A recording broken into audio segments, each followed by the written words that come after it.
Bonjour, une nouvelle étape de franchie. Nous voilà à la 30e de l'orthodoxie ici et maintenant, cette fenêtre colorée sur le monde de l'Église orthodoxe.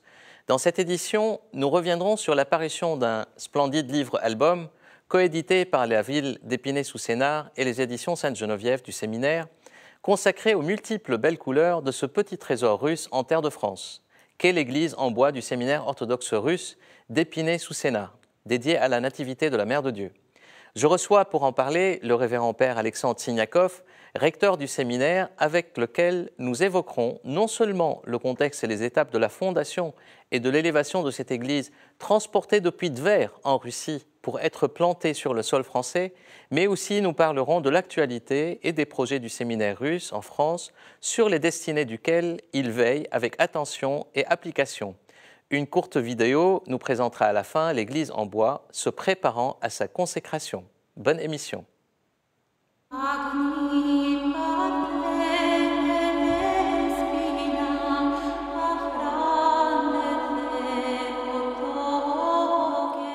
Athènes. Rencontre internationale organisée à Athènes par le ministre grec des Affaires étrangères du 18 au 20 octobre 2015 sur le thème « Pluralisme religieux et culturel et coexistence pacifique au Moyen-Orient » avec la participation d'officiels et de dignitaires religieux de plusieurs pays européens et du Moyen-Orient et plusieurs patriarches orthodoxes d'Orient, parmi lesquels les patriarches Bartholomée de Constantinople, Jean X d'Antioche, Théophilos de Jérusalem, Théodore II d'Alexandrie, ainsi que les primats des églises de Chypre, Chrysostome et d'Albanie, Anastasios. Le patriarche Kirill de Moscou était représenté par le métropolite Hilarion de Volokolamsk. Genève. La 5e conférence préparatoire du Grand Concile panorthodoxe s'est réunie à Genève au centre du patriarcat œcuménique mi-octobre dernier pour mettre les dernières touches avant la convocation de la synaxe des primats. États-Unis. Remise au vice-président des États-Unis Joe Biden le 17 octobre dernier du prix de l'ordre de Saint-André l'Apôtre, archonte du patriarcat œcuménique. C'est le prix des droits de l'homme portant le nom de l'ancien patriarche de Constantinople, Athénagoras. Athènes, la tentative visant à réunir les patriarches Jean X d'Antioche et Théophilos de Jérusalem sous l'intermédiation du patriarche Bartholomée en marge de la rencontre d'Athènes sur le Moyen-Orient pour régler leurs différends sur le Qatar a malheureusement échoué. Belgique, grande rencontre en octobre dernier de la jeunesse orthodoxe de la métropole de Belgique du patriarcat œcuménique sous l'homophore du métropolite Athénagoras. À Paris, les 5 coupoles de l'église cathédrale russe, toujours en construction au quai Branly, ont vu le jour. À Paris toujours, un appel de fonds pour soutenir les travaux de rénovation des bâtiments de l'Institut de théologie orthodoxe Saint-Serge a été lancé. À signaler dans les publications le livre de Ferrante Ferranti, L'Athos, la Sainte Montagne, aux éditions DDB, mais aussi dans la même édition et dans la même collection, Arpenter le Sacré, un intéressant livre sur les itinéraires spirituels de l'Égypte, de la part de l'égyptologue Florence Quentin, intitulé « Vivante Égypte » de Gizeh Afilaye. 2 livres finalement aux éditions Salvator, qui donnent un éclairage sur le pape du rapprochement avec les orthodoxes, le pape Paul VI, l'un de Pierre de Charentenay, Paul VI inspirateur de François, de l'actuel pape, et l'autre une somme volumineuse et biographique de Xenio Toscani, qui s'intitule « Paul VI, la biographie ».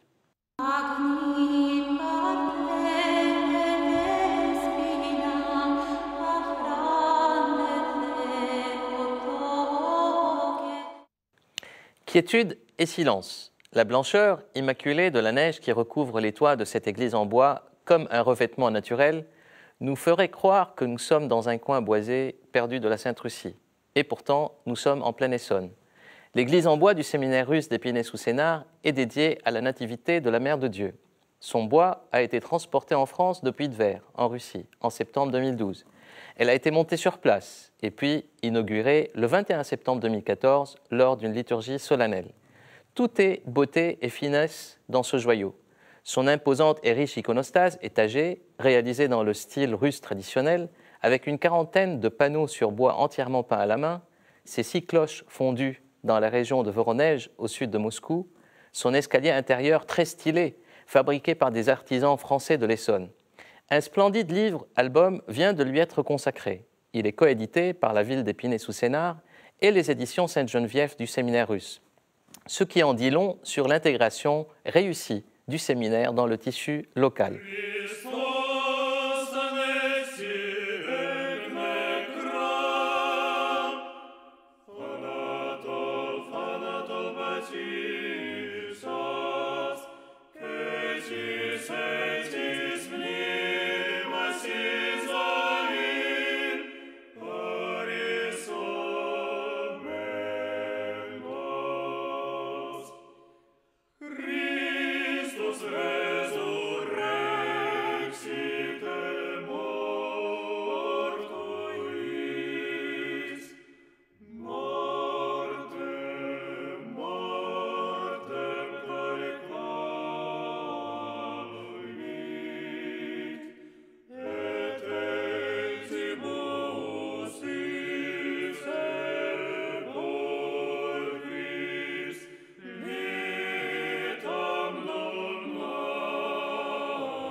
Pour en parler, j'ai le plaisir de recevoir le père Alexandre Signakov, recteur du séminaire. Père Alexandre, bonjour. Bonjour. Alors je voudrais qu'on commence un peu par l'idée de cette église en bois. Pourquoi une église en bois? Comment elle est née cette idée? Quelle est la particularité? C'est une longue tradition, j'imagine, en fait en Russie, des églises en bois. Quelles sont ses particularités? Voilà, comment est née l'idée d'une église en bois en pleine Essonne pour le séminaire et comment elle a été réalisée? C'était une vraie surprise pour nous. En réalité, nous avions déjà au séminaire une église et qui est très belle aussi parce qu'elle est décorée de très belles fresques et là aussi d'une belle iconostase, beaucoup plus petite, mais avec un vrai travail d'artiste accompli par des iconographes moscovites. Et cette église intérieure, elle existe exactement au même endroit où se trouvait l'église de nos prédécesseurs, les sœurs auxiliatrices du Purgatoire, qui se trouvaient dans la maison Sainte-Geneviève avant nous. Donc nous n'avions pas l'intention d'avoir une seconde église.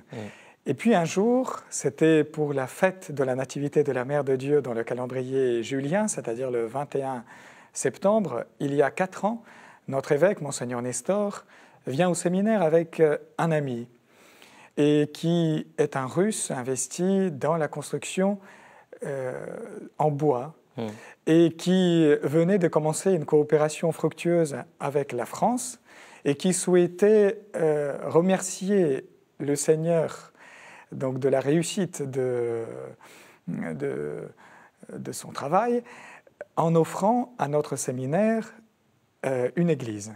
Et cette idée de l'offrir précisément au séminaire lui avait été suggérée par notre évêque qui s'est dit que le grand parc qui entoure la maison Sainte-Geneviève serait tout à fait propice à accueillir un tel cadeau. Donc c'était une véritable surprise. Nous n'avions pas l'idée de construire une deuxième église, elle nous est tombée d'une certaine façon du ciel. Voilà. Et donc après, il a fallu réaliser ce vœu pieux de cet entrepreneur russe. Et pour cela, il fallait donc d'abord construire cette église au nord de la Russie, chez lui, dans ses ateliers. C'est à mi-chemin entre Moscou et Saint-Pétersbourg, l'antique ville de Tver, qui fut d'ailleurs, dans l'histoire de la Russie, une des principautés les plus célèbres, les plus importantes, les plus riches aussi. Oui.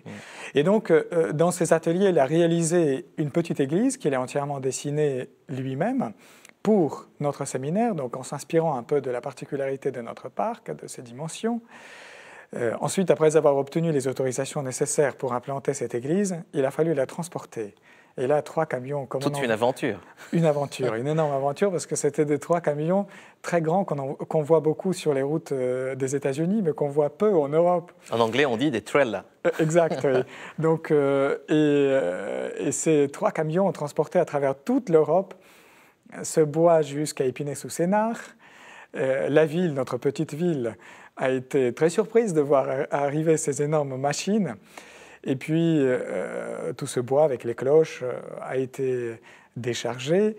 Les artistes qui ont réalisé cette église sont venus pour 1 mois. Et en 1 mois, précisément, travaillant du matin au soir, ils ont remis en place cette église sur les fondations que nous avions préparées au préalable. Et donc, nous voyons au jour le jour grandir. C'est un travail d'assemblage. Je ne dirais pas c'est Ikea, mais c'est un vrai travail d'assemblage. C'était impressionnant, comme un Lego. Donc, l'église a été remontée comme un Lego. Après, c'était un peu plus compliqué pour les coupoles et les bulbes, pour ensuite dresser les croix au-dessus de ces coupoles, qui sont d'ailleurs visibles du chemin de fer du RER qui passe à côté. Et puis, voilà, en un mois, cette église était là. Mais après, il a fallu 1 an pour l'aménagement intérieur, pour réaliser l'iconostase. Et donc, il y a 2 ans, cette église a été consacrée. Là, nous avons célébré le premier anniversaire de cette consacration.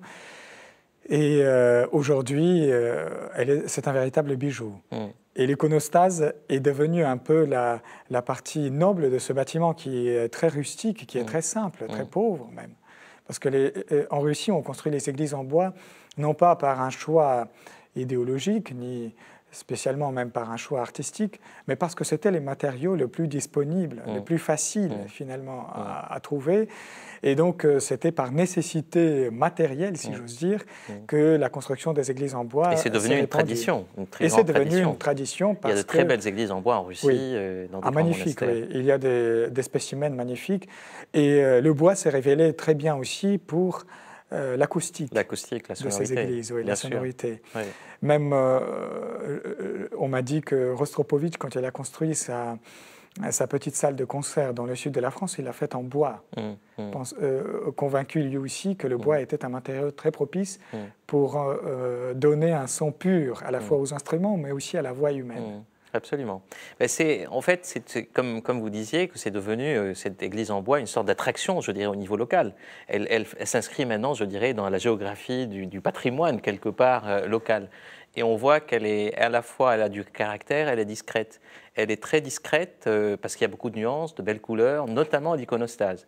Alors, avant de passer peut-être à l'iconostase et d'expliquer un peu ces traditions, pourquoi le choix de la Nativité de la Mère de Dieu ?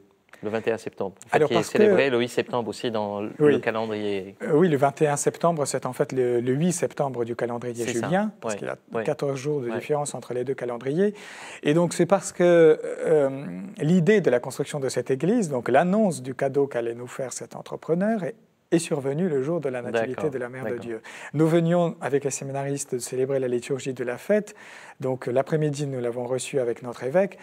Et je me suis dit, quand il a fallu réfléchir à quel saint ou à quelle fête cette église serait dédiée, je me suis dit, voilà, le Seigneur lui-même nous a indiqué qu'il fallait choisir. Et en plus, ça tombait très bien parce que dans notre diocèse, qui regroupe les communautés orthodoxes en France, en Suisse et dans quelques autres pays de l'Europe méridionale, il y a peu d'églises dédiées à la Mère de Dieu. Et pourtant, c'est une tradition... Là, c'est à sa nativité. Oui, là, c'est à sa nativité. Qui est une très grande fête. Qui est une très grande fête, tout à fait, oui. Et donc, il y a peu d'églises dédiées à la Mère de Dieu. Pourtant, c'est vraiment la quintessence de la spiritualité orientale, la vénération de la Mère de Dieu. Voilà, donc tout ça, ça tombait très, très bien. Donc nous avons choisi de la dédier à la Mère de Dieu, à Notre-Dame, dans sa nativité. Et puis, sur le plan du calendrier, le jour de cette fête, pour nous, coïncidait très bien avec la rentrée académique du séminaire. Et nous avons désormais choisi que l'année au séminaire commence vraiment, donc au sens fort du terme, à partir de cette fête-là. Alors l'iconostase, c'est vraiment quelque chose d'imposant. Déjà, il y a 4 étages, si je ne me trompe pas. C'est un peu dans la tradition russe. Mais aussi les couleurs, de très belles couleurs, les nuances, le travail très fin aussi, à la fois qui entoure, je dirais, les icônes, mais aussi l'iconographie, le programme iconographique. Comment est organisé ce programme iconographique, je dirais? Alors là aussi, cette iconostase, c'était un don d'une mécène russe. Et 3 équipes d'artistes ont travaillé sur la réalisation de cette œuvre d'art.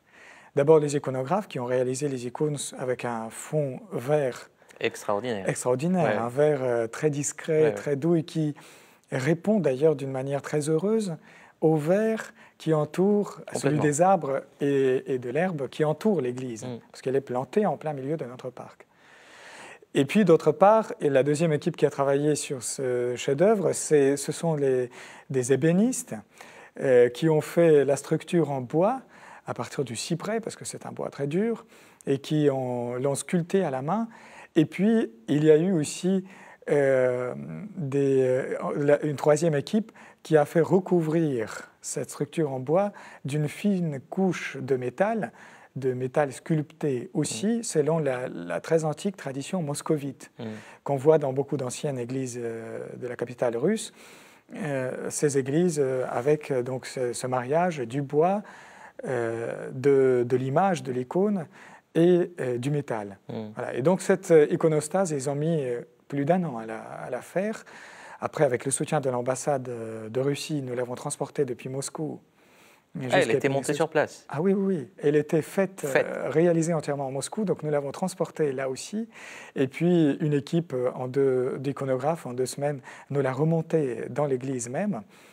Et ça, je dois dire, quand je suis entré la première fois et que quand je l'ai vu, j'étais vraiment ébloui. Je ne m'attendais pas à une telle beauté.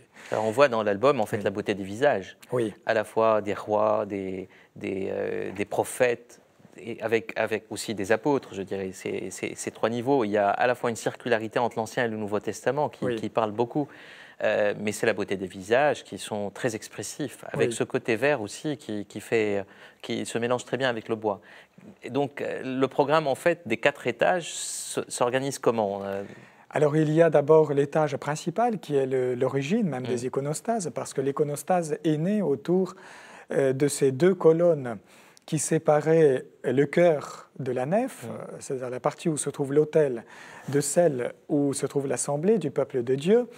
Et donc sur ces colonnes, surtout autour des controverses iconoclastes, on a fini par mettre 2 icônes pour symboliser notre foi dans l'incarnation, dans la réalité de l'incarnation du Fils de Dieu, dans le fait que Dieu est devenu vraiment homme, et que devenu homme, il est donc palpable. Et on représentait ce mystère de la naissance du Verbe. Et donc ces 2 colonnes-là s'inscriraient au niveau des portes royales, ce qu'on appelle les portes royales. Ce sont les 2 colonnes, et c'est là que nous retrouvons l'icône de la Mère de Dieu et l'icône du Christ, et qui sont l'origine de l'iconostase. Et ensuite, nous avons mis dans la même rangée, qui est la rangée principale, l'icône de la fête, donc de la nativité de la Mère de Dieu, et à côté, celle des parents, de la Vierge Marie, Joachim et Anne. Et de l'autre côté, pour que ça réponde bien et que ça s'inscrive bien dans tout cet ensemble, il y a l'icône de la nativité du cousin, de l'ami du Christ, Jean-Baptiste, et à côté, celle de ses parents, Élisabeth et Zacharie. Et ensuite, il y a 2 rangées, là aussi extrêmement importantes théologiquement, celle d'au-dessus, au milieu, c'est ce que nous appelons la déisis, du mot grec déis, c'est l'intercession. Le Christ entouré de ses amis, de ses saints, la Mère de Dieu, Jean-Baptiste, mais aussi les apôtres, les grands évêques, les moines.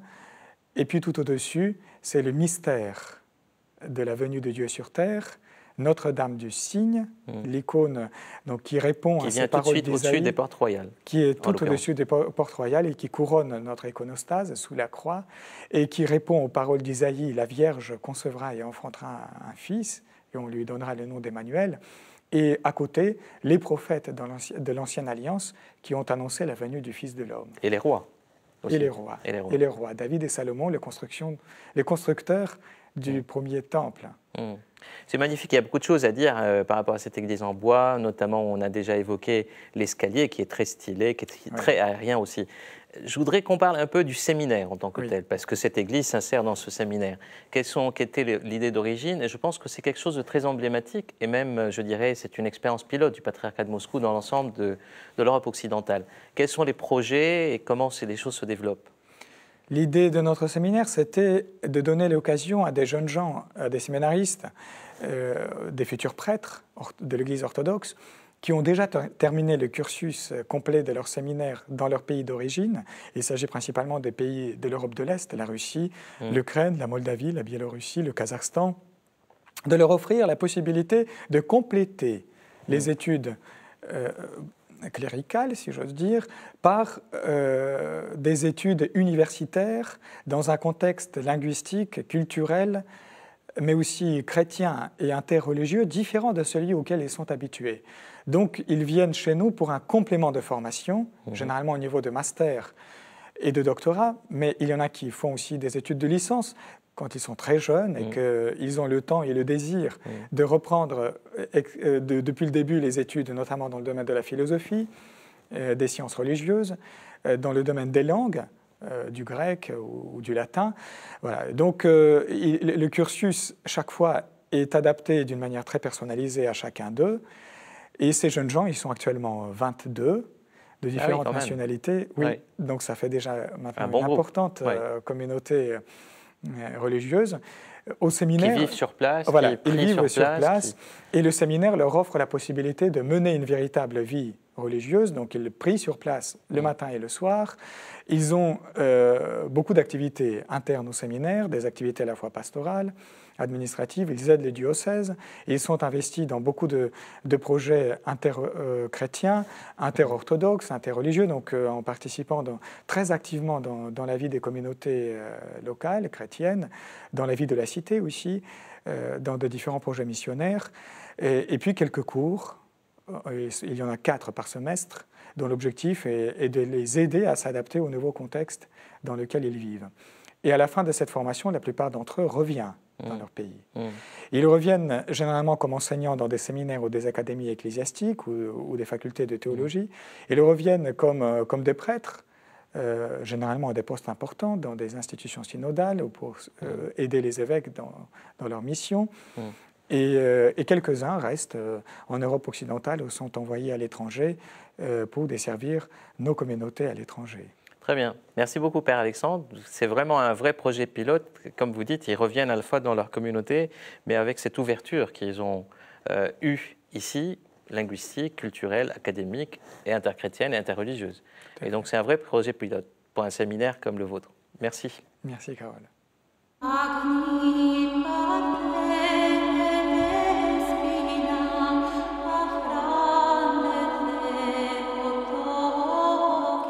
Voilà, nous arrivons à la fin de cette émission qui était consacrée à l'église en bois du séminaire orthodoxe russe d'Épinay-sous-Sénart. Et nous allons voir une courte vidéo qui est dédiée à l'église en bois le jour J de sa dédicace. À la prochaine émission. Ce soir, le samedi 20 septembre, veille de la fête de la Nativité de la Mère de Dieu selon le calendrier julien, restera gravé dans la mémoire des habitants du séminaire orthodoxe russe pour toujours. C'est le dernier sphare avant l'inauguration de l'église en bois dans le parc de cette école théologique. Réviser les partitions musicales, régler l'éclairage, faire briller les encensoirs, laver soigneusement le plancher, bien nouer les cordes pour les cloches. Le rite orthodoxe est complexe, il vaut mieux ne rien oublier. Il restait encore beaucoup à faire, mais tout cela n'est que le sommet de l'iceberg du travail déjà accompli. Pendant 3 ans, le recteur du séminaire, les bienfaiteurs et les séminaristes ont œuvré sans relâche pour aménager cet endroit. Le jour suivant a surpassé les attentes les plus audacieuses. L'église en bois, dédiée à la Nativité de la Mère de Dieu, a été solennellement consacrée en plein milieu des journées européennes du patrimoine. L'inauguration et la première liturgie eucharistique dans cette église ont été présidées par l'archevêque Marc de Gorievsk, responsable des établissements du patriarcat de Moscou à l'étranger, qui représentait le patriarche Cyril. De nombreux hôtes et fidèles sont venus à cette occasion, parmi lesquels M. Alexandre Orlov, ambassadeur de la Fédération de Russie en France, M. Georges Pujals, maire d'Épinay-sous-Sénart, et des représentants de la communauté catholique locale.